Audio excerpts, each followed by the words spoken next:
que falta un curso para egresarme. Pero en el caso del budismo siempre me ha interesado bastante, siempre me ha parecido como bastante místico, ¿verdad? Por una parte, y sus propuestas son un poco extrañas, digamos, para Occidente. No sé si conocen algo de budismo, imagino que sí, ¿verdad? Porque son de filosofía. Entonces, me basé mucho en tres fuentes. Una es Borges, ¿verdad? Que tiene una conferencia en 7 noches dedicada al budismo.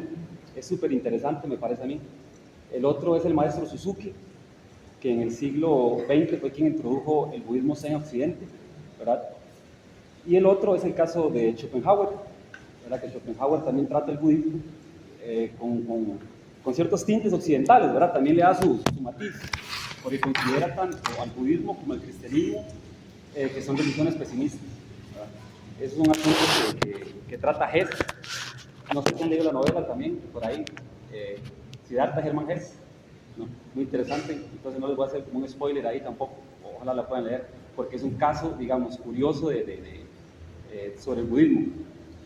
Quiero hacer una introducción, tengo 20 minutos, entonces voy un poco rápido, sin acelerar demasiado, ¿verdad? Dice que el budismo nace en el siglo VI a.C., al sur de Nepal, en el valle de Benares, que es el lugar donde Buda presenta las 4 nobles verdades y el octuple sendero. Buda, antes de ser llamado con este apelativo, que significa el despierto, su nombre era Siddhartha Gautama, o también Sakyamuni, ya que provenía de la aristocracia de los Sakya. El nacimiento de Buda está incrustado de mitología, astronomía y magia. La leyenda del Buda empieza con el sueño de una reina llamada Maya. Su nombre en sánscrito es ilusión, y ella sueña que tiene un elefante blanco de 6 colmillos que roba en las montañas de oro. Este entraba en su costado izquierdo, lo cual indica que la reina dará a luz a un niño que será emperador del mundo o que podrá llegar a ser el Buda, un ser lúcido que está destinado a salvar toda la humanidad. Ese sería el último nacimiento del Buda, liberándose del ciclo de reencarnaciones o samsara. Los padres del Buda, en este caso también hay un cuento, por ejemplo, un cuento que se llama El Príncipe Feliz, de Oscar Wilde, ¿verdad? Que Oscar Wilde, uno puede tomar este cuento y se puede reflejar un poco la vida tanto del Buda como la de Cristo. En religión comparada, digamos, se compara mucho, en este caso, las dos figuras, ¿verdad? El príncipe feliz lo que hace es entregar todos sus bienes, ¿verdad? Y, digamos, a las personas que están necesitadas. Es un arquetipo totalmente, ¿verdad? Tanto Buda como Cristo es un arquetipo y en este caso Oscar Wilde también lo utiliza. Hay 4 cosas, digamos, que no quiere que el padre y la madre del Buda, bueno, de Siddhartha, antes de ser Buda, ¿verdad?, que él conozca. Esas 4 cosas son la vejez, la enfermedad, la muerte y el ascetismo. ¿Y por qué? Porque el Buda, o Siddhartha, ignora que hay sufrimiento en el mundo. Cuando estas verdades le son reveladas, el príncipe Siddhartha cae en una profunda desolación y decide marcharse de su palacio. Conoce a maestros, renunciantes y ascetas, pero siente una necesidad de buscar otras prácticas, ya que éstas lo llevan al límite de la muerte. En ese momento es cuando busca el camino medio. Entonces inicia un nuevo camino en la práctica meditativa y se enfrenta a Mara, el demonio de la noche. El demonio lo ataca con todo lo que tiene, seres monstruosos, guerreros infernales, tigres, leones, elefantes, y esta lucha se prolonga por horas y el príncipe Siddhartha siente que está a punto de morir, pero no sabe que está a punto de entrar en el nirvana y que el demonio va pronto a salir derrotado. Cuando amanece, el demonio de la noche, Mara, es vencido y el príncipe Siddhartha continúa con la meditación hasta la noche, y es cuando comprende que ya no es Siddhartha, sino el Buda o el despierto.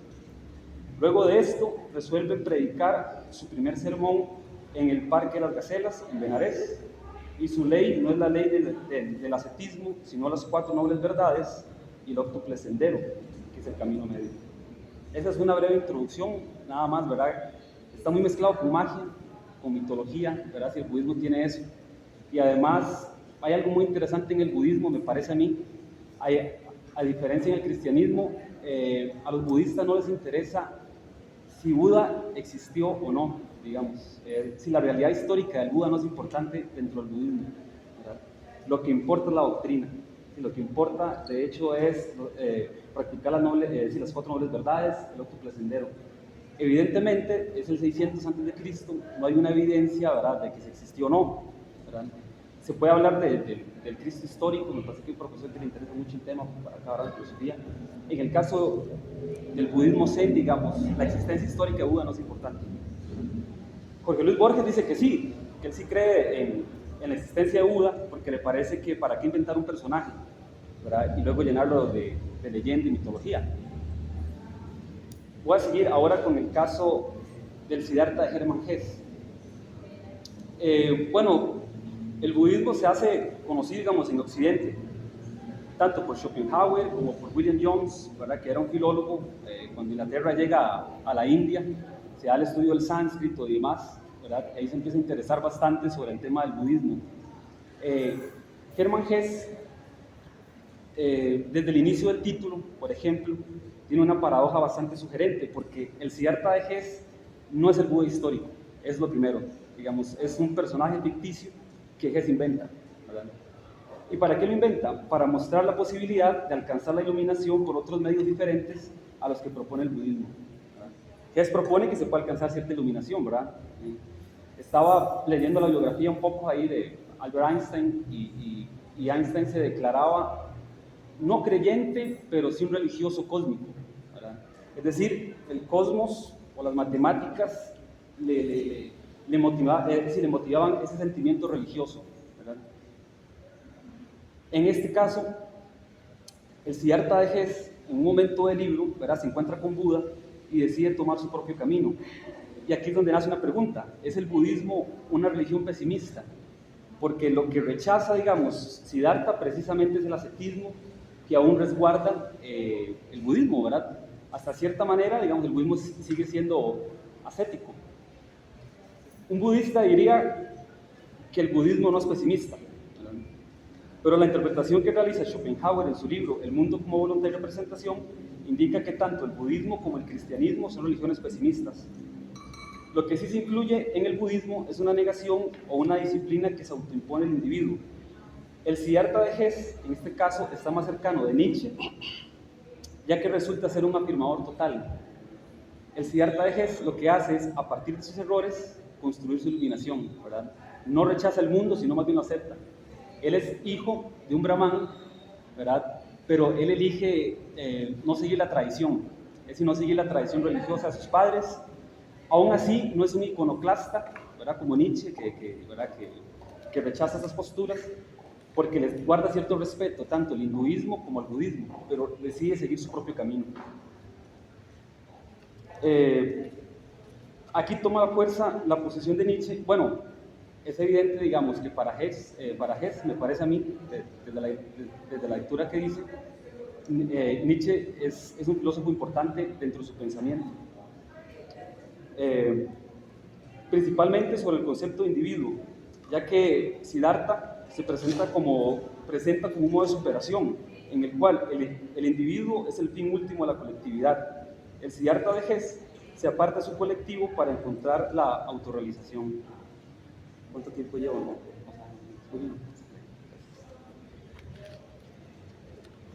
Ahí lo más importante, tal vez para la filosofía, digamos, sería ver la influencia de Nietzsche, para mí, en Hesse. Hay personajes curiosos dentro de la novela. Uno es Kamala, ¿verdad? Kamala, en este caso, igual que el término Kama Sutra, ¿verdad?, Kama en sánscrito lo que significa es placer.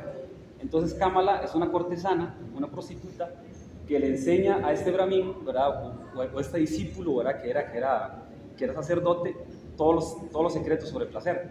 Ese es como el primer momento en el que Siddhartha se separa totalmente de la religión y entra en lo profano. Luego está Govinda, que es el mejor amigo de Siddhartha, y es quien observa su iluminación o su despertar. Pero Govinda decide seguir a Gautama o al Buda. Entonces Govinda también en la India es un avatar del dios Krishna, pero es se presenta como un niño azul, ¿verdad? Lo cual muestra también una especie de inocencia y también inmadurez de parte de Govinda en su camino espiritual. Luego sigue el barquero, que se llama Vasudeva, quien ayuda a Siddhartha a cruzar la ciudad. Cuando cruza la ciudad Siddhartha, es el momento que deja lo sagrado, por decirlo así, lo sagrado al bosque, porque el bosque es un espacio sagrado, y pasa a la ciudad, que representa lo profano. Siddhartha se convierte en un comerciante, porque es la única manera que tiene de hacer dinero, digamos, de conquistar a Kamala. Pero Kamala le dice, no, usted, así en palabras sencillas, usted es un limpio, no, si no me interesa, ocupo que usted haga plata y que venga con plata y que me la dé y aquí vamos a intercambiar. Ella tiene conciencia de quién es, ¿no? Ella es una prostituta. Entonces, muy decidido Siddhartha, dice, sí, está bien, cruza el río, ¿verdad? Va a la ciudad, hace dinero y se devuelve. Bueno, aquí yo creo que es uno de los personajes principales, que es el río, ¿verdad? El río es el lugar donde Siddhartha encuentra la iluminación. Aquí se puede aplicar un tópico común de la filosofía, ¿verdad? Que es el de Heráclito, ¿verdad? Que no nos podemos bañar 2 veces en el mismo río, porque ni el río es el mismo, ni yo sería el mismo, ¿verdad? Nadie sería el mismo. Pero hay 3 condiciones, digamos, del río que le permiten a Siddhartha encontrar esa iluminación. Una de esas cosas es la impermanencia, ¿verdad? Cuando Heráclito dice que el río no es el mismo, es porque el río es impermanente, ¿no? El río está en constante cambio. La impermanencia es un punto vital dentro de la novela. Otro punto que es muy curioso y que difiere mucho tal vez de Occidente, es que para los budistas el ser es insustancial, digamos, no hay sustancia, no hay ser, de hecho no hay cuerpo, ¿verdad? Todo está en constante cambio y todo es ilusión, sencillamente. Es un tema bastante complejo, me parece a mí, yo tampoco lo he mirado del todo, la verdad, sigo aprendiendo apenas, pero sí es una postura del budismo. El ser es insustancial. Y el otro punto que le muestra el río, como una especie de reflejo, es que la realidad de la vida es la insatisfacción o el sufrimiento. Eso lo tiene muy claro el budismo. Y no es que la vida sea sufrimiento, porque ya sería un apego, para ellos no es importante eso, sino es que en la vida hay sufrimiento. Y ahí es donde se despliegan las 4 nobles verdades y el octuple sendero, que es la motivación para liberarse de ese sufrimiento. ¿Se tiene bien? 2 puntos, así como para resumir un poco el tema. Para Hess, en la novela, él propone que para alcanzar la iluminación o el despertar espiritual no es necesario ser un renunciante. Es el punto número 1. Esto también lo van a retomar, por ejemplo, la generación Beat de 1950, ahora que es un grupo de escritores estadounidenses que les encantó el tema del budismo zen. De hecho, se apropiaron mucho, pero se apropiaron de una forma muy entusiasta que hasta generó cierto rechazo por el maestro Suzuki, ¿verdad? Porque la generación Beat utilizaba drogas, era algo diferente, ¿no?, de lo que proponía el budismo zen. Pero aún así, ellos también creían en esa especie de iluminación. Bueno, Satori significa iluminación súbita, es algo que usted puede tener en un momento, ¿verdad? Es algo que se le puede dar, digamos.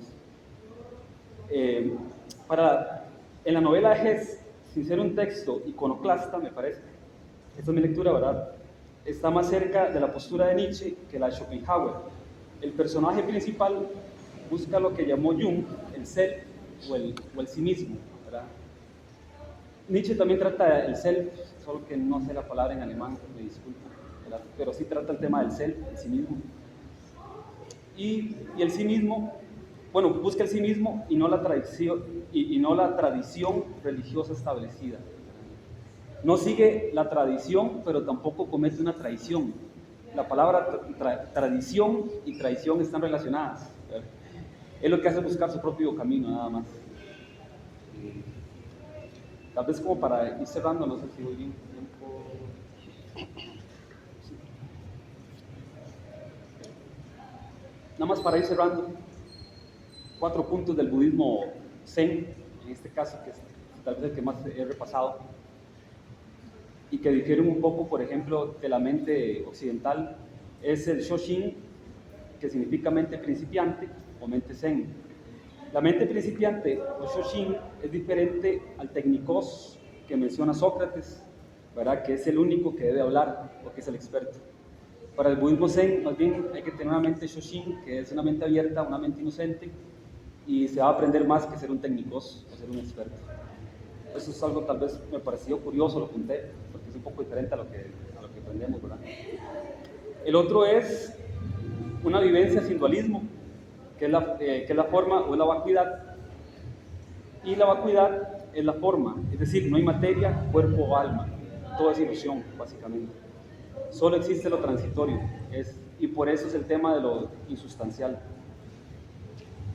Y también está el zen y el entusiasmo. A mí me parece, bueno, yo vengo mi familia es más evangélica, y ahí es como un asunto más de entusiasmo, ¿verdad? Si la palabra entusiasmo significa que Dios te posee, es enteos, ¿verdad? Como que Dios llega, ¿no? Y hay locura a partir de eso, ¿verdad? El Evangelio predica locura, ¿verdad? Eso es lo que predica el Evangelio. Es locura, es una posesión de Dios, es el entusiasmo, es una alegría que sí que es exorbitante. El budismo zen no, el budismo zen lo que busca más bien es encontrar el espíritu de lo cotidiano. Es algo más relajado, más tranquilo, evitan ese tipo de emociones más bien, ¿verdad? Algo tan posesivo, por decirlo así. No sé si está bien la palabra posesivo. Y por último, si uno le pregunta tal vez a una persona que le gusta el budismo zen, si el zen es filosofía, va a decir que no, va a decir que no es filosofía, va a decir que es práctica, es experiencia, básicamente. Porque no se meten tanto si no buscan ahondar tantos temas, lo que buscan es realizar una práctica de meditación, una práctica de romper ciertos patrones mentales. Por ejemplo, hay una frase en el Zen que se dice que si ves a Buda, mátalo, ¿verdad? Es decir, si Buda te estorba para alcanzar la iluminación, mátelo mentalmente. También están los koan, que lo que sirven es para romper esos patrones mentales también.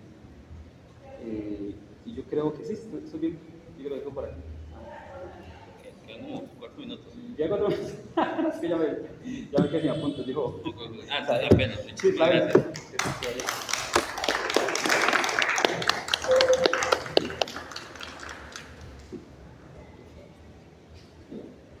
Buenas tardes, mucho gusto.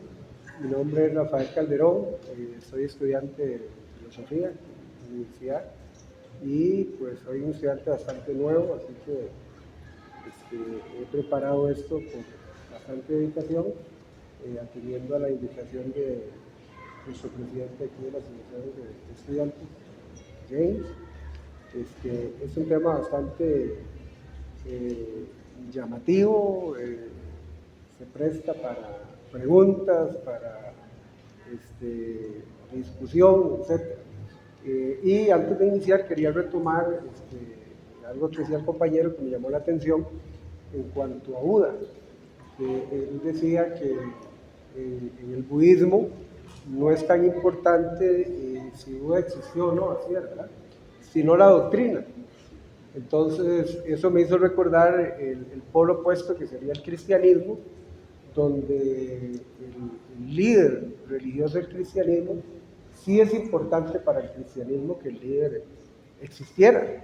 Las doctrinas son importantes, pero la existencia del líder, que en este caso sería Jesús, el Hijo de Dios, sí es importante para el cristianismo que existe. Y es tan importante que después de su muerte, una de las...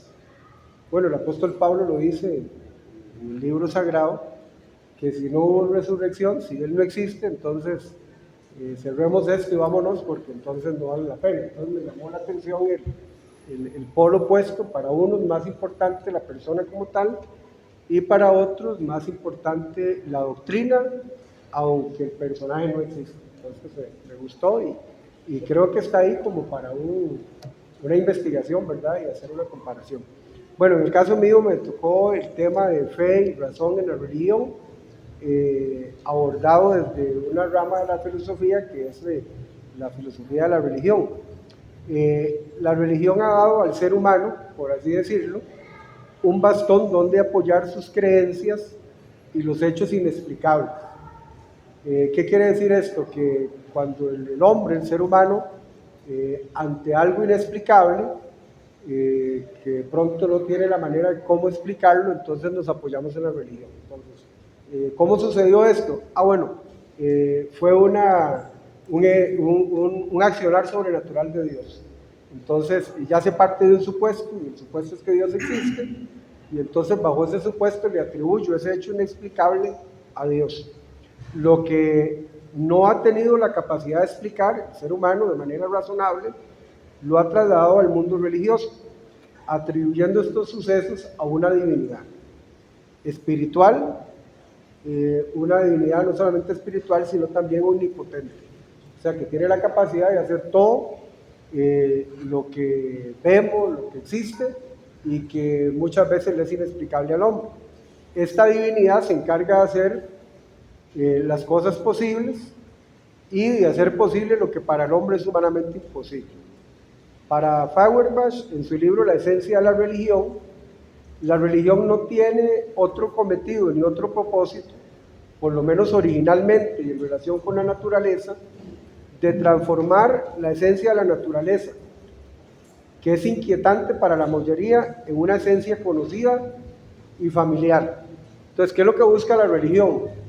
Cuando hablamos de religión, aclaro que aunque hice una breve alusión al cristianismo, no estamos hablando solamente de la religión cristiana, pero la religión lo que busca es, entonces, lo que nos es desconocido, lo vamos a presentar de tal manera que nos sea familiar, o sea, que ya no nos sea desconocido. Lo que es inexplicable, que entonces ahora sí le encontremos una explicación. ¿Y cuál es la explicación? El ser sobrenatural, el ser divino, Dios lo hizo. No solamente los eventos que contienen algún grado de dificultad de explicación son los que han hallado asidero en la religión, sino también parte del deseo de la humanidad por encontrar respuestas a interrogantes, tales como, y cito nuevamente a Feuerbach, la necesidad de comprensión de fuerzas naturales, el control de procesos y la protección ante estas fuerzas naturales, y también de saber qué viene detrás de la muerte, que es una de las grandes interrogantes del ser humano, el deseo de creer, la fe en algo. En definitiva, el deseo de resolver el enigma de la existencia, para cuya satisfacción el ser humano inventa la práctica de la magia, las creencias supersticiosas en lo sobrenatural, la religión en múltiples formas, el culto a los antepasados, el animismo, el politeísmo, el moniteísmo y muchos otros tipos de religiones para encontrar asidero en su problema existencial, resaltando los mecanismos que el ser humano inventa para resolver sus enigmas, se aprecia que está la religión, que se fundamenta en un sentimiento que tiene el ser humano de dependencia, según el mismo autor. ¿Cuál es este sentimiento de dependencia? ¿Qué se entiende por ese sentimiento de dependencia? El sentimiento está en que el ser humano no acepta su existencia como producto de sí mismo, esta tendencia a necesitar que exista un ente externo, sobrenatural y divino, a quien atribuir su existencia. Entonces, estamos aquí, ¿de dónde venimos? ¿De dónde salimos? Entonces recurrimos a la religión. Bueno, recurren en muchos casos a la religión. Esta incomprensibilidad no da derecho a explicar lo inexplicable por medio de la suposición de seres, en algunos casos inventados. Semejante a una de las posiciones estoicas, menciona Emery Cohen en su libro Dios en la historia del pensamiento filosófico, la convicción de Dios para este autor es innata en el ser humano. Sin embargo, para Feuerbach, esta posición correspondería a una religión innata en el ser humano, puesto que es una forma de teísmo, de creencia en Dios. O sea, ahí tenemos una posición de un autor donde dice, bueno, la creencia en Dios esa dependencia, esa necesidad de depender de un ser superior, es innata en el ser humano. El otro autor dice, no, no es la creencia en Dios la que es innata, sino la necesidad de tener una religión que nos lleve a una fe y a una creencia que nos permita explicar lo que es inexplicable. Ok, hasta ahí hemos hablado un poco acerca de la religión. La razón, ese cuestionamiento que nace del hombre, y aquí es donde entra esa contraposición entre la fe y la razón. Esa fe de creer a ciegas, por así decirlo, y la razón que nos lleva a cuestionar las cosas inexplicables. El contrapeso a una mera creencia religiosa, esa sería la razón. Pues le lleva a la necesidad de explicar lo que hasta este punto ha sido considerable inexplicable. O sea, la razón nos lleva a la búsqueda de la verdad. El enfrentarse a sus preguntas e intentar de una forma crítica e investigativa, pero también objetiva y racional, encontrar una respuesta. Y no simplemente refugiarse en la atribución de incidentes sobrenaturales o atribuirlos a un ente o a una divinidad. Que también este ente o esta divinidad, para ser hechos sobrenaturales, pues tiene que ser sobrenatural. Como el artífice de todo lo que cree, pero no puede explicar lo que ve el mismo ser, la naturaleza, cuyo origen se encuentra enmarañado en una serie de puntos de vista, pensamientos, explicaciones científicas, filosóficas, entre otras, pero cuyo fundamento más fácil es el uso de la religión. La creencia en una divinidad, el no entender las cosas, pero aceptarlas por fe sin razón. O sea que la salida más fácil sería atribuir las cosas a un Dios creado por la religión y no buscar la razón de ser de las cosas. Con esto no quiero decir, si hay presentes aquí o en las redes que creen en Dios, no estoy diciendo que Dios no existe o estas cosas, sino que debemos de analizarlo de un punto de vista razonable y no solamente decir lo creo por fe, sino que juntar esos dos términos y que la fe sea una fe razonable, o sea, una fe explicable, investigativa, crítica, analítica, comprobable. El mismo San Agustín de Hipona, en su libro La ciudad de Dios, se refiere al hombre como un ser racional, o sea, una persona que tiene la capacidad de razonar, que Dios lo creó a su imagen y semejanza, aunque de forma explícita está atribuyendo el origen del hombre, a Dios, y por ende está suponiendo que Dios existe. El punto relevante en este momento es que el hombre tiene la capacidad de razonar. Sin embargo, al tratar no solamente la razón, sino también la religión, cabe resaltar lo escrito por Feuerbach. Dios es un objeto cuya existencia solo se da en la esencia de la religión y que por tanto no existe fuera de la religión, ni diferenciado ni independiente a ella, y en el que no está contenido objetivamente nada más que lo contenido subjetivamente en la religión. En otras palabras, es la religión la que lleva al ser humano a la creencia en dioses o seres divinos. Es esta razón del hombre lo que llevó a Sócrates a un cuestionamiento y a una desconfianza en las creencias religiosas y mágicas de su pueblo. La religión no satisfació sus preguntas y entonces se ve la necesidad de tener un raciocinio más conceptual. El ejercicio de la razón desempaña lo nublado y descubre la verdad. Es interesante y considero necesario mencionar la posición de Anselmo Canterbury, citado por Emery Schoer. La fe tiene absoluta primacía sobre la razón, por lo menos esto es lo que él creía, pero con un pensamiento estrictamente lógico y racional. O sea, para este monje, la fe, para él como creyente, está por encima de la razón. ¿Pero por qué lo traigo aquí? Porque él dice, bueno, yo creo esto, la fe está por encima de la razón, pero debe ser lógica y debe ser racional. O sea, no una fe ciega, que trate de explicar por medio de argumentos racionales los contenidos de la fe.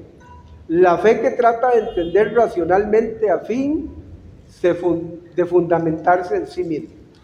Es inconcebible una fe a ciegas, una religión que no pasa de una creencia y una creencia sin fundamento, que no posee conocimiento en sí misma y que por lo tanto sus argumentos son pobres en contenido. Esto representa un problema, pues las creencias son sumamente cambiantes. Lo que se creyó en el pasado, por razones diversas, no es lo mismo que hoy un individuo posiblemente cree en el presente, representando esto una falta de convicción y de permanencia en el tiempo. Este mismo comportamiento lleva al ser humano al uso del razonamiento, o sea, al ver que las creencias son cambiantes, esto provoca en el ser humano entonces razonar esa fe, razonar esas creencias, ir a la crítica y volverse más objetivo. A lo que se llama fe en el campo religioso en ocasiones, como ya se ha mencionado, es el recurso del ser humano para explicar lo inexplicable y hacer posible lo imposible. Si no se encuentra explicación a un acontecimiento, entonces este acontecimiento se tilda de sobrenatural, se recurre a su ejecución como un acto de fe y de forma directa se le atribuye a una deidad. Hegel, en su libro El concepto de la religión, menciona que estos dos términos, razón y fe, y de cómo la Iglesia de la Edad Media no permitió que estos términos se separaran. O sea que en la Iglesia antigua, la fe y la razón iban de la mano. Bien se puede fundamentar esta unión en el hecho de que la fe, para que vaya más allá de una superstición o una mera creencia subjetiva y cambiante, o ser solamente la forma de intentar clarificar lo que es inexplicable, debe ser acompañada de la razón.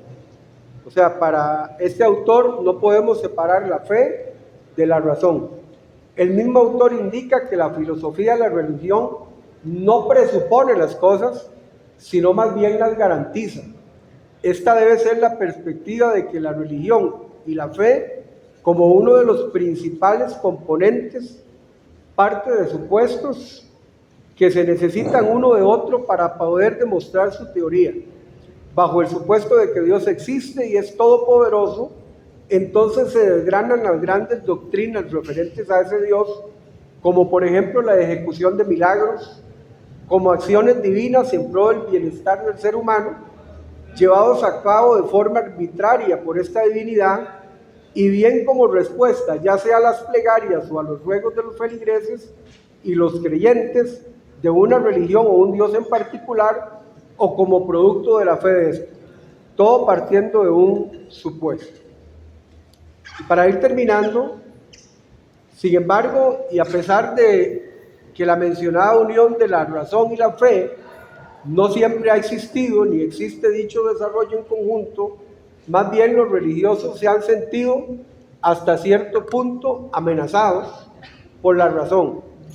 Por el contrario, la oposición entre razón y fe se da desde tiempos muy antiguos.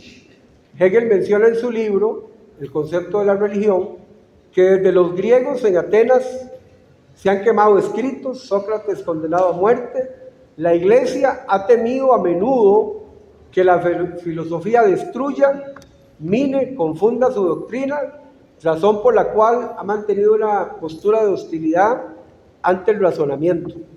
Para cerrar, y tomando en cuenta esta oposición que existe en muchos círculos entre la filosofía, que sería la parte razonable, y la religión en el sentido de la fe, y recordando que la unidad que daba la Iglesia en la Edad Media, quiero citar solamente a Hegel para terminar. La Iglesia o los teólogos pueden rechazar este apoyo de parte de la razón y tomar a mal que se racionalice su doctrina. Ellos pueden burlarse como de una verdad fabricada y rechazar con altiva ironía los esfuerzos de la filosofía en la medida de que estos adoptan una actitud hostil contra la religión, si no quieren ahondar más bien en su verdad. O sea que la posición, según Hegel, de la filosofía de la razón nunca ha sido destruir o minar las doctrinas de la religión, sino más bien cooperar para descubrir la verdad. Eso sería.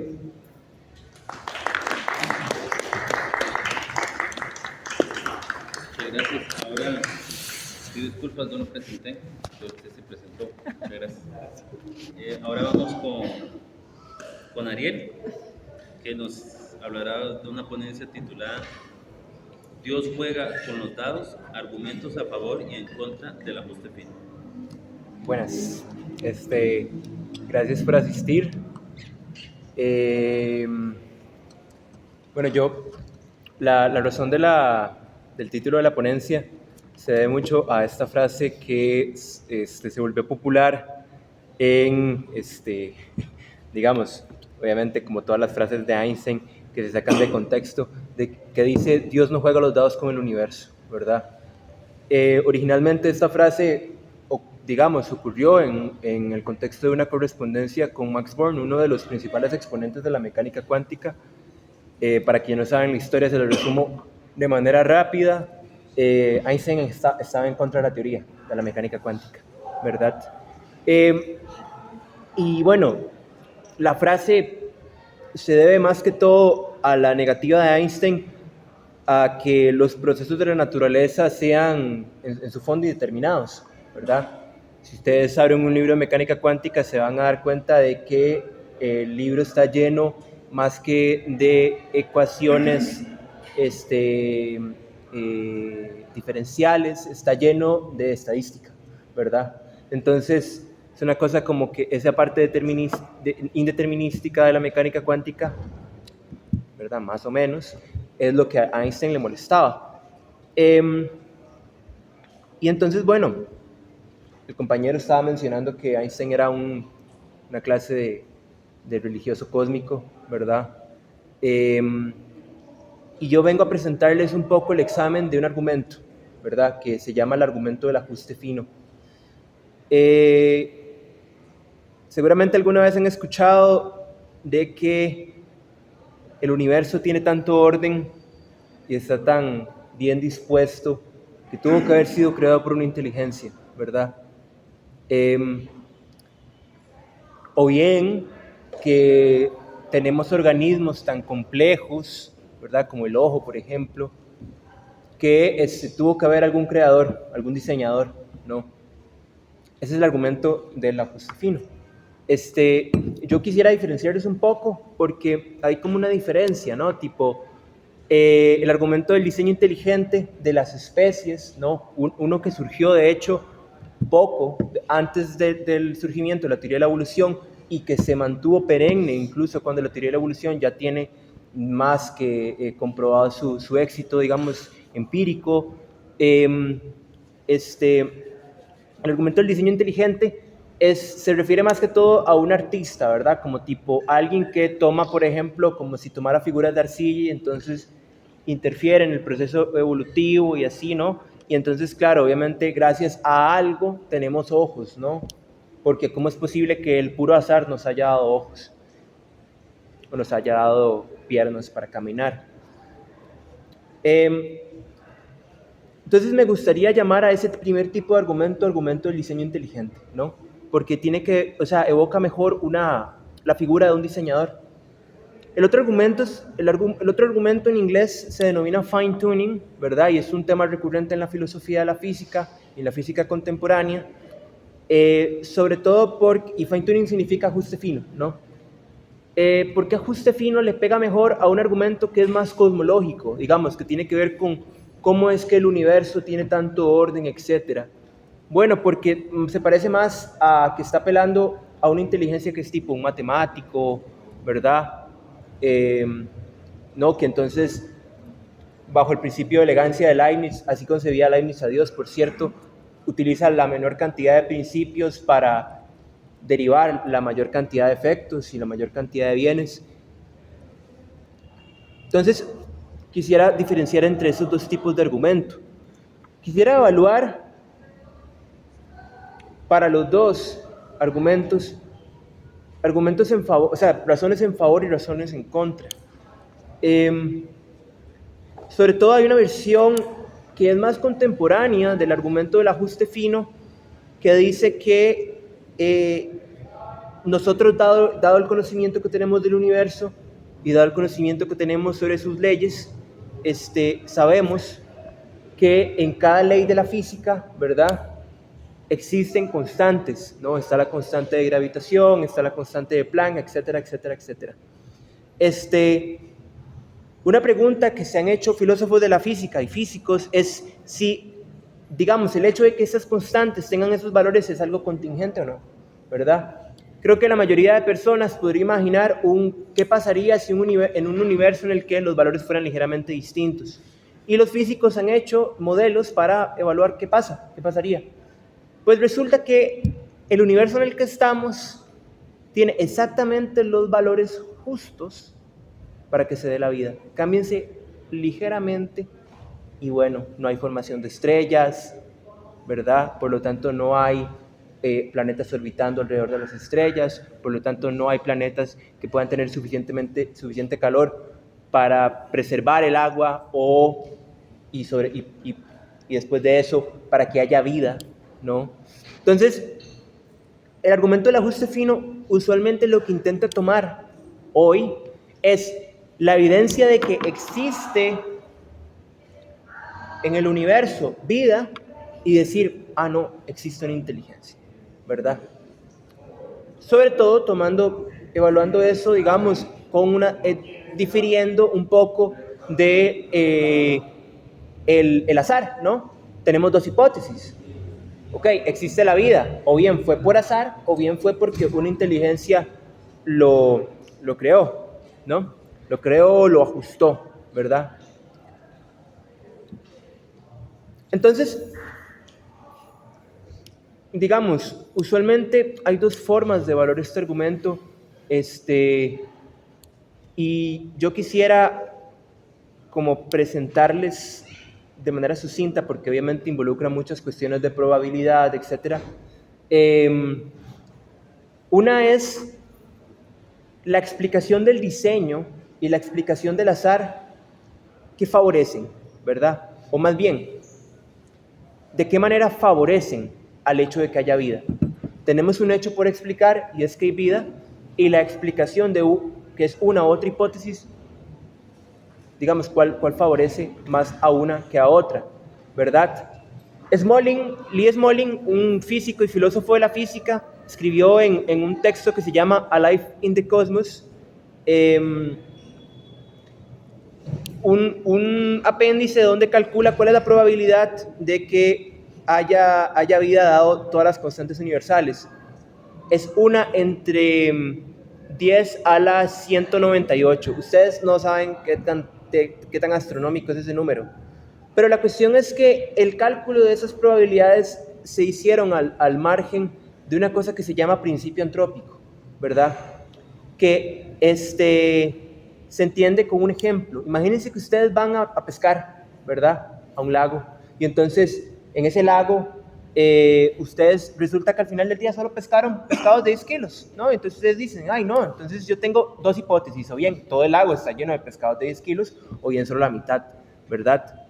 Y entonces, bueno, si solo la mitad, entonces, bueno, la probabilidad de que esté la mitad, digamos,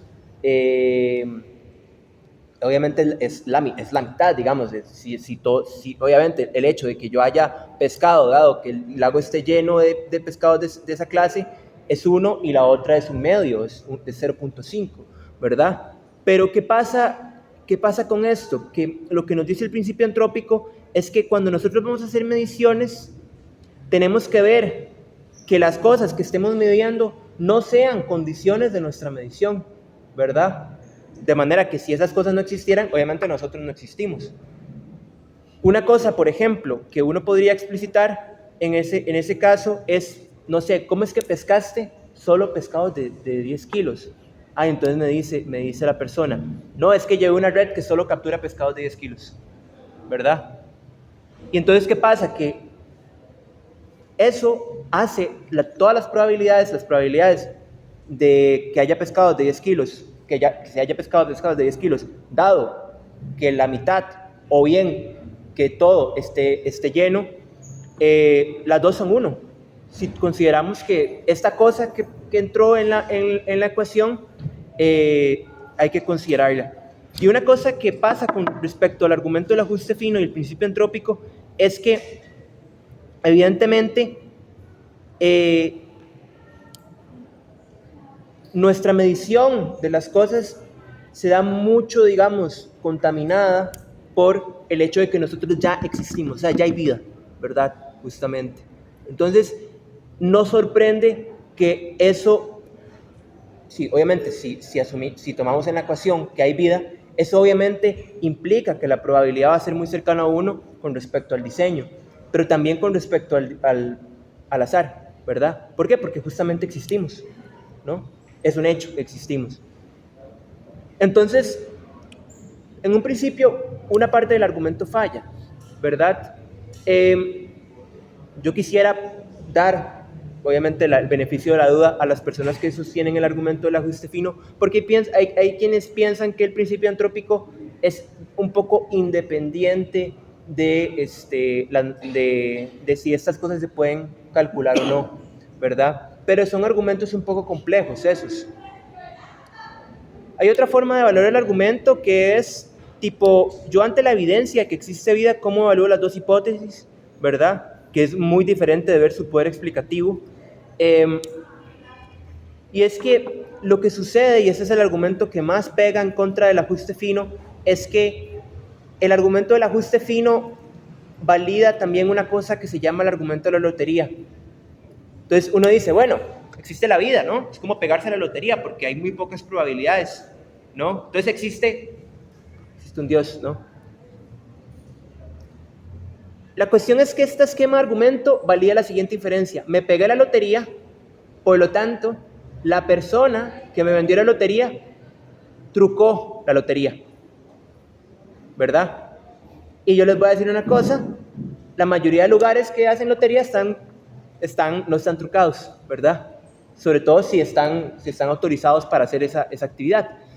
Entonces, obviamente el argumento es inválido, ¿no? O sea, ¿cómo es que siempre de algo como que gané la lotería voy a inferir que trucaron la lotería? Porque van a haber veces, tal vez alguna vez sí la habrán trucado, ¿no? Y obviamente si la trucaron, evidentemente yo voy a ganar la lotería. Pero la mayoría de veces no la trucan. Eso no funciona así. Y el esquema de argumento que permite inferir una cosa, permite inferir la otra, ¿verdad? Ahora, quiero terminar con una observación con respecto a los argumentos del diseño inteligente, y es que, digamos, no hay nada en la teoría de la evolución que precluya la existencia de una inteligencia diseñadora, ¿verdad? Pero tampoco que la confirme, ¿no? No hay nada. En principio porque se piensa que esta inteligencia diseñadora es inmaterial y que tiene sus modos, ¿verdad? De interferir en los asuntos evolutivos. Y entonces, claramente uno podría pensar, bueno, ¿qué pasa? Entonces, ¿por qué apelamos a una más que a otra? Por ejemplo, la teoría de la evolución sola puede explicar las cosas que antes la hipótesis del diseño pretendía explicar, que por cierto, la hipótesis del diseño proviene de un filósofo inglés que se llama William Paley. Él recogió en un libro exhaustivo de 1803 un montón de casos que él creía evidencias de que una inteligencia había creado organismos. Entonces, hablaba del ojo, hablaba de las patas de cierto animal, etcétera, ¿no? Y uno dice, bueno, ok, ¿verdad? Pero una vez surgió la teoría de la evolución, pues la teoría de la evolución como no implica ni tampoco precluye la existencia de ningún Dios, entonces igual se puede usar sola, ¿verdad? Pero eso a veces no ha convencido a algunos teístas, por ejemplo Van Inwagen, quien dice que entonces, por ejemplo, ¿cómo es que los procesos macroevolutivos, digamos, ocurren, ¿no? Sobre todo cuando nos faltan fósiles de etapas intermedias, por ejemplo. Y también, ¿cómo es que la evolución dio a seres humanos tan inteligentes como Albert Einstein o Gödel, digamos, que parece improbable? Uno dice, bueno, ¿verdad? Y entonces uno podría pensar en una especie de teoría que integre las dos cosas, ¿no? Para resolver estas incógnitas, integramos la hipótesis del diseño y lo demás es explicado por la evolución, ¿verdad? Lo que pasa es que esta teoría, digamos, no resuelve, y uno a priori podría pensar que tiene igual probabilidad que la evolución solita, ¿no? Pero la cuestión es que esta teoría no resuelve el hecho de que en la evolución hayan mutaciones perversas como el cáncer, por ejemplo, que es un ejemplo de mal natural, ¿verdad? Y lo que pasa es que uno de los principales argumentos en contra del diseño inteligente es que la abundancia de mal natural en el mundo, digamos, precluye la existencia de manera probabilística, ¿verdad? O sea, nos hace pensar que es más probable que no exista una inteligencia diseñadora, etcétera, ¿verdad? Porque si hubiese existido una inteligencia diseñadora, dice el argumento probabilístico del mal, la evolución no habría tenido procesos tan atropellados como que ocurre el cáncer, ¿verdad? Porque les informo, el cáncer es células que se niegan a morir y que hacen estragos en el cuerpo, ¿no? No hay ningún tipo de orden, no hay ningún tipo de parsimonia en el cáncer, ¿verdad? Por lo menos en el gran esquema de las cosas.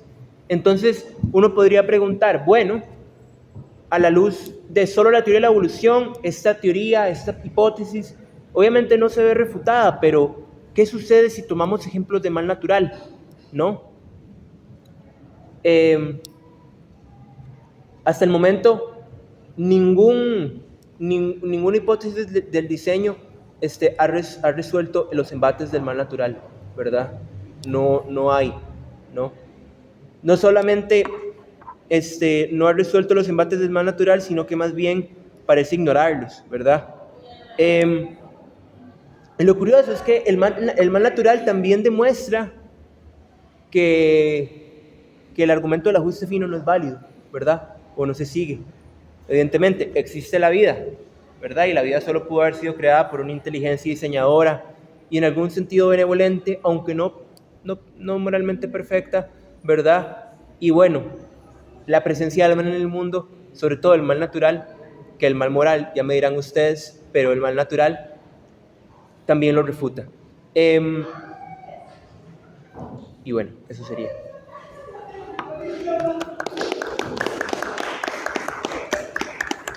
Ya terminó la mesa. Ya nos podemos ir. No, Antonio. Bueno, ahí se me escucha bien. Tengo que hablar más duro, sí, todo bien. Sí, gracias por venir, por quedarse este rato.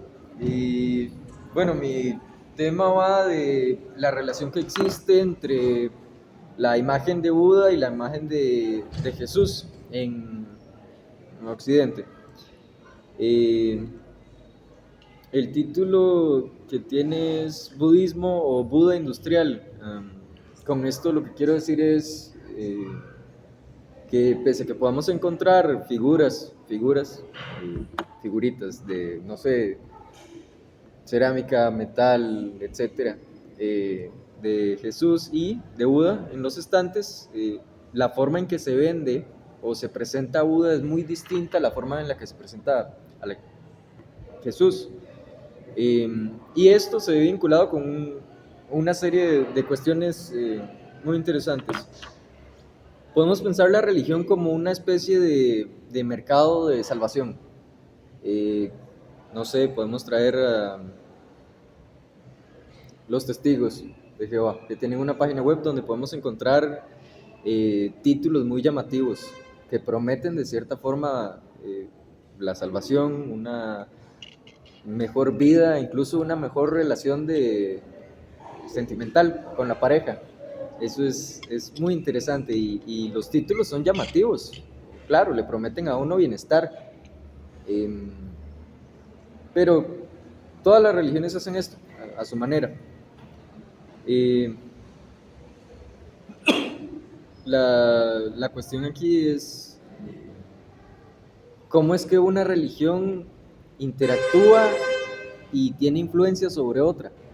De la misma forma, si una religión no es tan fuerte, digamos, en cierta región, va a comportarse de forma diferente a como lo haría si tuviera más seguidores. Por ejemplo, el cristianismo en Japón no es el cristianismo que podemos encontrar acá. Lastimosamente se han dado o se dieron, no sé si todavía ocurre, espero que no, que persecuciones a cristianos en Japón porque no iba de acuerdo a la política y formas de pensar de la región. Pero esto también lo podemos aplicar con el budismo en nuestra sociedad. Con esto quiero decir que Buda no se va a entender como se entiende en Oriente, y es una tarea complicada, pues porque no tenemos acceso a esa sociedad, no crecimos ahí y pues nos vemos limitados y de cierta forma condicionados por la religión base, por decirlo de alguna forma, que tenemos. Incluso si no somos cristianos o católicos, nos vamos a ver influenciados por esas corrientes de, no sé, pensamiento, tal vez. Esto puede generar, de cierta manera, que Buda pase no tanto a lo espiritual, sino a una cuestión más de salud física. Suena un poco raro, pero hay una serie de productos que podemos encontrar en el mercado que nos afirman esto. No sé, basta con entrar a una librería y podríamos ir a la parte de autoayuda y muy fácilmente encontramos un libro que hable de budismo y que nos prometa la iluminación y alcanzar el nirvana. Y esto parece interesante, incluso si nos metemos a Amazon y tecleamos budismo y buscamos, podemos encontrar casi de forma inmediata un texto que se llama Budismo para tontos o for dummies, que son una serie de libros que le enseñan a uno, ¿verdad? Funcionan como introducción a un tema. Bueno, y podemos encontrar otros libros que nos prometen iluminación o superación, o por ejemplo, 101 frases budistas para la vida diaria. No sé, pero me parece un poco complicado encontrar en las librerías, incluso en Amazon, productos cristianos o católicos que tengan esta índole. Ahora, la meditación y yoga, que es algo que también se suele relacionar mucho con el budismo, parece que se arranca de su esencia y pasa a ser algo más comercial. No sé, podemos encontrar competencias de yoga, cosa que me parece un poco complicada. Es como compiten para ver quién se ilumina más rápido, quién alcanza el nirvana, no sé, de forma pronta. Ahora, el budismo se presenta como es algo difícil de alcanzar o poco recurrente. El budismo se presenta como un producto que nos lleva a tener ciertas relaciones con el otro. Esta característica mística, podríamos decir, o como ese misticismo que tiene, y la falta de conocimiento, pues nos lleva a tener toda una experiencia que no necesariamente se relaciona con el budismo o Buda en sí, sino con lo que uno en Occidente puede entender como budismo, ¿verdad? Entonces yo digo que, sí, soy budista y hago meditación y practico yoga, entonces se me ve como algo diferente, se aparta del cristianismo, es algo nuevo. Entonces, cuando compro o leo estos títulos tan interesantes que podemos encontrar en las secciones de autoayuda y en Amazon, no solo se me está vendiendo la idea de Buda transformada, sino toda una experiencia detrás de esto.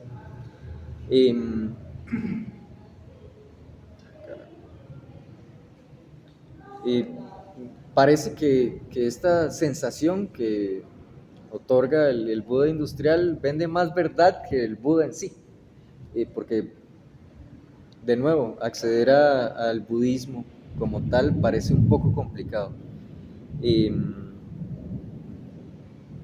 Ahora, detrás de la imagen física de la figura que podemos encontrar en Buda y en Jesús, pues también hay mucho que decir.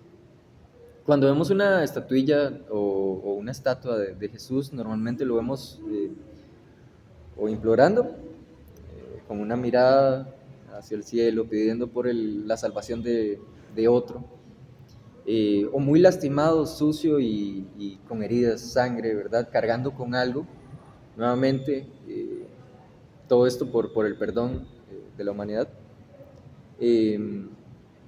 Y a Buda no lo vemos sufriendo normalmente.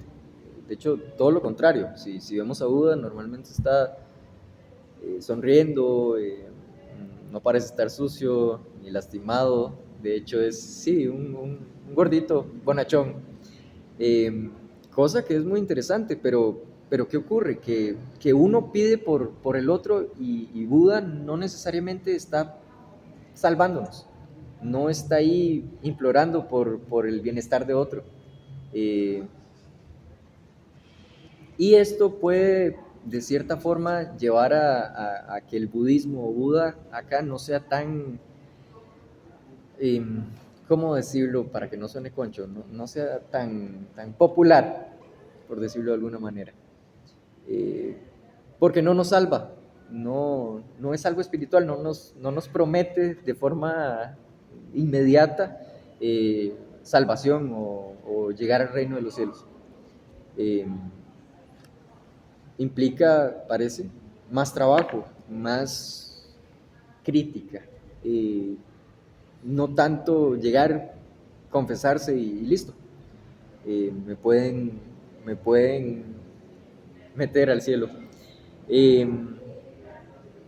Hay toda una lucha de lo que implica el budismo para alcanzar la iluminación. Ahora, esta imagen que se vende no necesariamente se da con esa intención, pero nos arrastra a. Lo que ocurre es que a Buda o al budismo en general se le reduce a un producto material. Yo puedo encontrar cabezas de Buda o estatuillas de Buda para sostener los libros, y las cabezas de Buda para sembrar una mata. Yo no encuentro cabezas de Jesús para sembrar una mata. Eso es muy complicado. Yo no lo he visto todavía. Y bueno, pues eso dice mucho.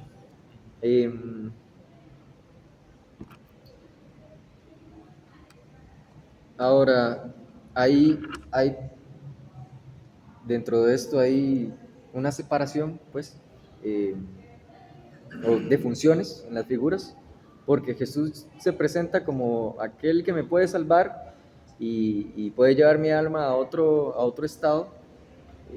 Buda no necesariamente, viéndolo desde todos estos productos que he comentado,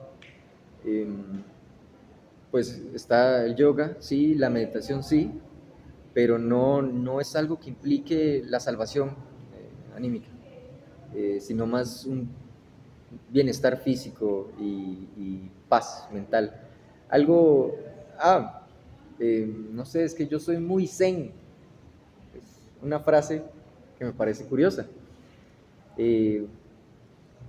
Nuevamente, se ve relacionado con algo más práctico, algo más mundano, por decirlo de cierta manera. Y esto, pues, se puede dar por la situación en la que se encuentra Buda, por decirlo de cierta manera, porque aquí no es tan seguido como puede ser en Oriente. Aquí se sigue a Jesús, se sigue figuras como María, que tienen su forma de salvarnos. Esa interacción entre religión y sociedad va a moldear a la religión y a las figuras que ésta tiene, pero ese moldeo también va a influenciar a la sociedad. Esta cuestión del yoga como un deporte se puede ver en un documental que se llama Yoga Inc., donde Estados Unidos, como les comentaba ahora, se ponían a hacer competencias de meditación, de yoga. Yo no veo que hagamos competencias de, de oración o el que se confiesa más rápido, no sé. Eh, ¿Ves? Entonces, sí, la imagen de las figuras religiosas se va a ver muy influida por la sociedad en la que están, qué tanto le funciona a la política, y qué tanto o cuál sea la educación que hay detrás del grupo social o de individuos. Esa sería la presentación.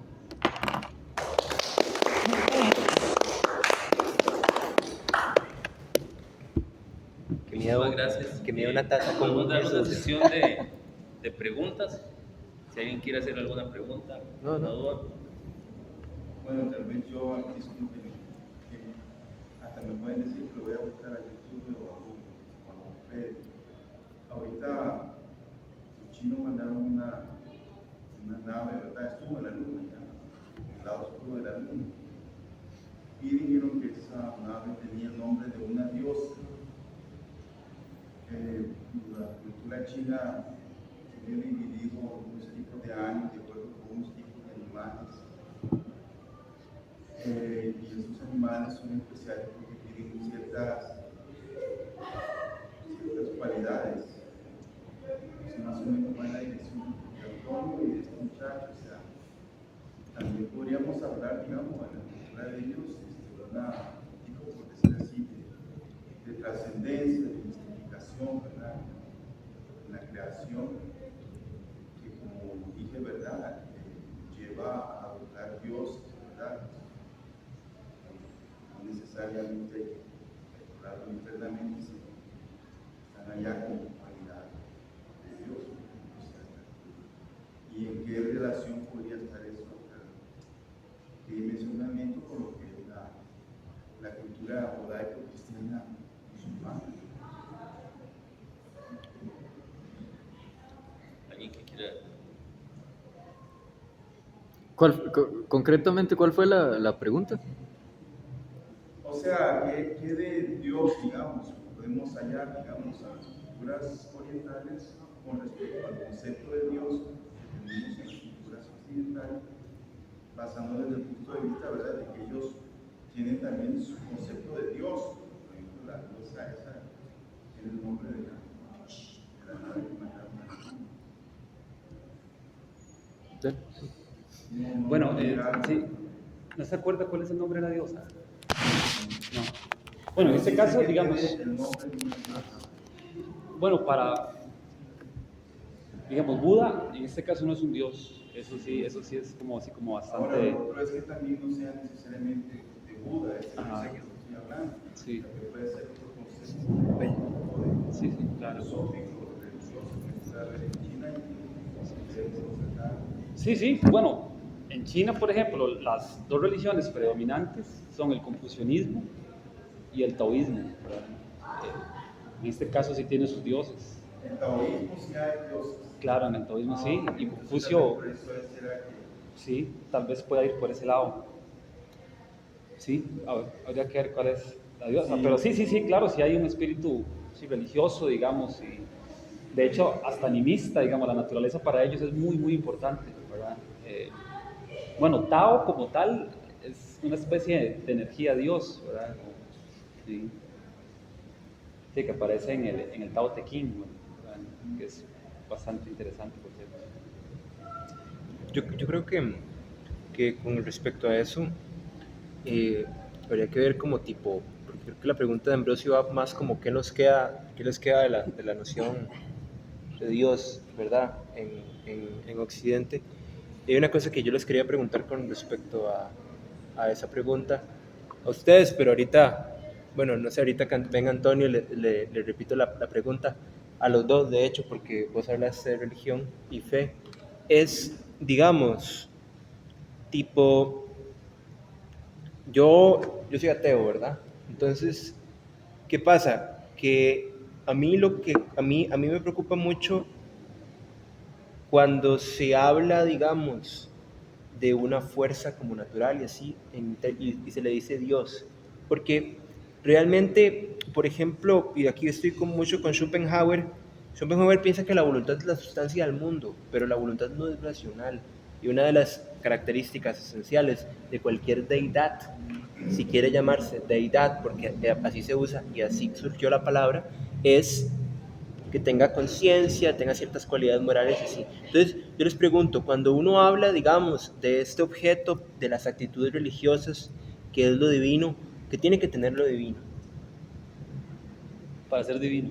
Para que sea objeto de actitudes religiosas. No tipo si existe o no, porque, claro, yo puedo pensar lo divino para poder ser, yo de hecho pienso, lo divino para poder ser definido divino tiene que tener, por ejemplo, ciertas cuestiones relacionadas con la moralidad, también tiene que ser omnipotente, etcétera, ¿verdad? Pero yo justamente como veo cosas en el mundo que excluyen lógicamente eso, entonces digo Dios no existe.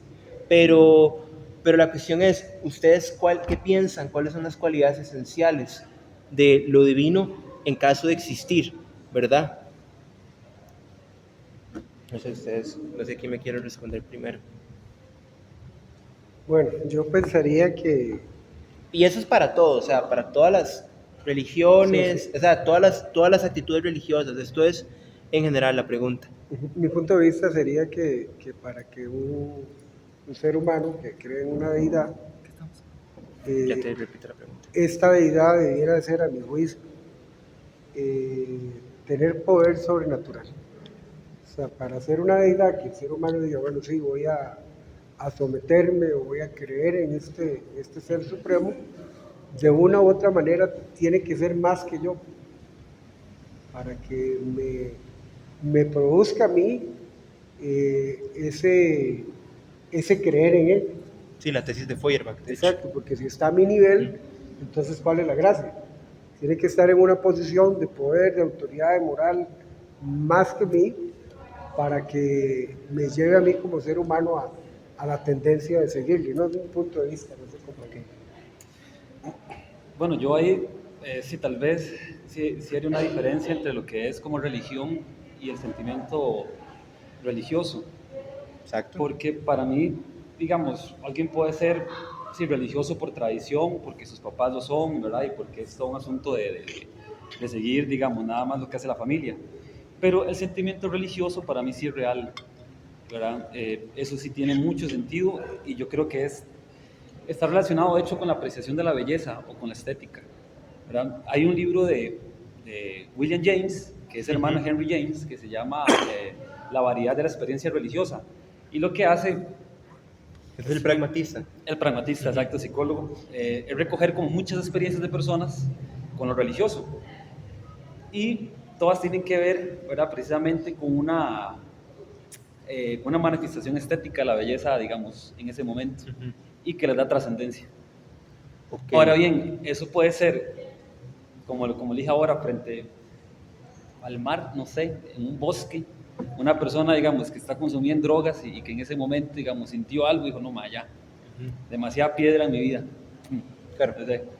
Claro. Es decir, en ese sentido, digamos, hay una trascendencia y ahí para mí Dios sí tiene sentido, ¿verdad?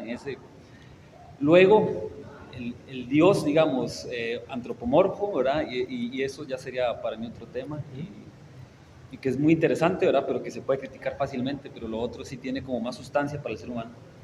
Claro, el sentimiento religioso. El sentimiento religioso. Sí, de hecho, bueno, la pregunta, Antonio, fue Ambrosio preguntó como tipo, bueno, usted Fue la misma pregunta antes de que yo. fue la primera pregunta, ¿verdad? Entonces, yo les estaba preguntando a ellos que cuando uno habla de lo divino y todo, digamos, como el objeto de las actitudes religiosas, que esa fue mi pregunta, no es cuál es el objeto de la religión, digamos, sino más bien el objeto de las actitudes religiosas, como los sentimientos religiosos de este tipo, ¿verdad? Por ejemplo, lo que dice Freud del sentimiento oceánico, ¿verdad? Entonces se siente como consumido, ¿verdad? O bueno, el sentimiento de lo sublime, ¿verdad? También. ¿Qué es el objeto propio? O sea, ¿qué cosas tienen que tener esta cosa, este objeto propio de las actitudes religiosas, que vendría siendo algún perfil de divinidad, para que esas actitudes religiosas sean realmente actitudes religiosas? Tiene que ser bueno, tiene que vehicular belleza, Bueno, tiene que eso- ser más, eso más es- potente, más poderoso que nosotros. ¿Usted qué dice? Eso es interesante porque dependiendo de la religión varía un poco, ¿verdad? Yo estoy preguntando a usted como filósofo. Sí, O sea, ahí voy. Por ejemplo, he escuchado, no sé si estoy confundiendo, pero los evangélicos me parece que hablan de un cielo eh, donde hay calles de oro. Eh, ajá. Y no sé si ya estoy confundiendo, pero son palacios o mansiones también similar. Que cada uno va a tener que parece cosas materiales que se vinculan con lo que es bueno, pero lo que es bueno acá. Se sigue manteniendo alguna esencia terrenal, digamos. Eh, entonces, ¿qué es necesario para pensar un Dios? Un bien, básicamente. bien, Bien, no. Yo digo que con la deidad tiene que venir algo eh, que, que solvente carencias en general. Eh, a veces pueden ser carencias materiales y muchas veces son morales, porque Dios llega a funcionar como una especie de guía o incluso como una forma de, de satisfacción, porque usted tiene una seguridad de que puede comportarse de X manera, pero que si se siente muy mal, todo va a estar bien. claro. Entonces yo diría que es como un seguro. Seguro. Claro, pero ese seguro vehicula, o sea, que ese seguro tiene el mismo poder que nosotros. O sea, cuando yo, no es que exista, no, cuando yo pienso en ese seguro, digo, este seguro tiene el mismo poder que yo con respecto a las cosas, la misma eficacia causal, Que tenga el ¿verdad? mismo- La misma inteligencia, Pensando desde lo que nos... o es mayor. desde el ámbito en el que vivimos, digamos, nos domina el cristianismo en este lado del mundo. Pensar en algo que sea humano no nos va a atraer, no nos va a llamar la atención. Por lo mismo, a Buda se rebaja al estante y al macetero y a los libros de autoayuda. Usted no encuentra la Biblia en la sección de autoayuda. Esa es la sección de literatura. Porque Buda es muy humano. Cosa que parece un poco contradictoria, ¿verdad? Porque las figuras de Jesús se presentan ahí sufriendo y todo esto, sí, pero es que es el Hijo de Dios.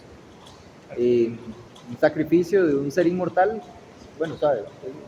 Hay valor en eso, que se sacrifique a alguien que no puede morir. Borges tiene un cuento sobre un teólogo que tiene la hipótesis de que el pecado de la humanidad fue tan grande que Dios solo pudo pagarlo suicidándose, ¿verdad? Es una interpretación un poco, o sea, así puesto suena fuerte, pero realmente es un poco eso, digamos, ¿verdad?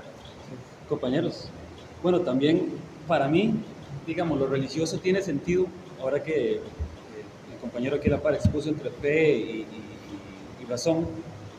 Para la gente que realmente cree, digamos, que tiene fe, la fe es lo primero, digamos, la razón ahí no tiene cabida, digamos, ¿verdad? Eso es algo que se le adhiere, digamos, a la religión, ¿verdad? Entonces, si uno le hace una pregunta a esa, a una persona que realmente es creyente, de ahí, así como Cristo, digamos, está su imagen sufriendo, ¿verdad? Y demás, es bastante dramático, de igual manera lo viven. Claro. El creyente es un apasionado. ¿Verdad? Luego de eso, digamos, le puede añadir un poco de razón o puede intentar como armonizar, equilibrar el asunto, pero ante todo es pasión, ¿no?